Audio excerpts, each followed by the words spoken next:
এই ভিডিওটা দেখুন তো। লিওনেল মেসি তার স্ত্রী রুকুজ্জুর পাশে দাঁড়িয়ে সে কি উদযাপন, একেবারে ষোলকলা পূর্ণ রিয়াকশন।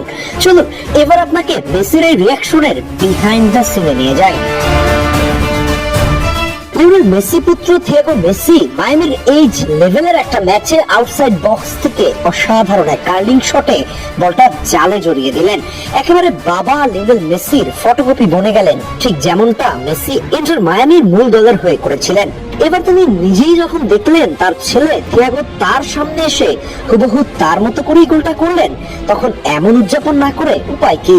মনে মনে হয়তো মেসি বলছিল, সাবাস বাপকা বেটা, পরবর্তী প্রজন্মে আমার প্রতিনিধি আসতে যাচ্ছে। মেসি পরবর্তী তার বড় ছেলে থিয়াগো মেসিকে নিয়ে দর্শকদের আগ্রহের কমতি নেই। অনেকেই ধারণা করছেন 2030 বিশ্বকাপে লিওনেল মেসির উত্তরাধিকারী হিসেবে থিয়াগো মেসির আবির্ভাব হতে চলছে।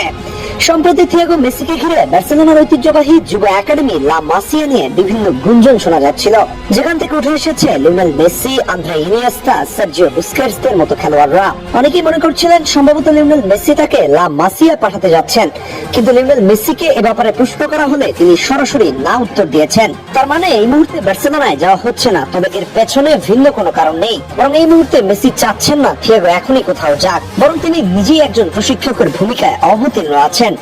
অতএব সময় হলে পরবর্তী গন্তব্য বোঝা যাবে।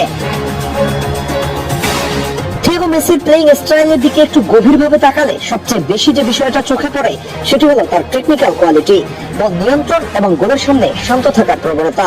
তার বাবা লিওনেল মেসির মতোই বা পায়ে বল দিয়ে ড্রাইভ করা, জায়গা তৈরি করে শট নেওয়া এবং বক্সের বাইরে থেকে গোলমুখে চেষ্টা করার কিছু বৈশিষ্ট্য ইতিমধ্যেই তার খেলায় দেখা গেছে।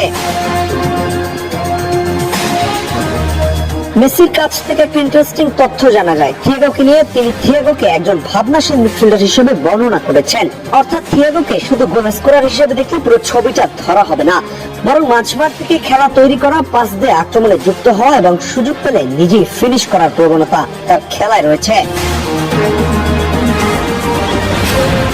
বর্তমানে সে ইন্টার মায়ামির একাডেমিক কাঠামোর মধ্যে বেড়ে উঠেছে, যেখানে টেকনিক্যাল উন্নতি, ট্যাকটিক্যাল বোঝাপড়া ও মানসিক বিকাশকে গুরুত্ব দেওয়া হয়। তাই গোল করার প্রবণতা অবশ্যই আশাব্যঞ্জক, কিন্তু 13 বছর বয়সী তাকে ভবিষ্যতের তারকা বা 2030 বিশ্বকাপের খেলোয়াড় হিসেবে ঘোষণা করে দেওয়া ঠিক কঠিন, কিন্তু অসম্ভব কিছুই না। কারণ এই বয়সে লামিন ইয়ামাল, এমবাপ্পেরা বিশ্ব ফুটবলে নিজেদের প্রতিষ্ঠিত করে ফেলেছে।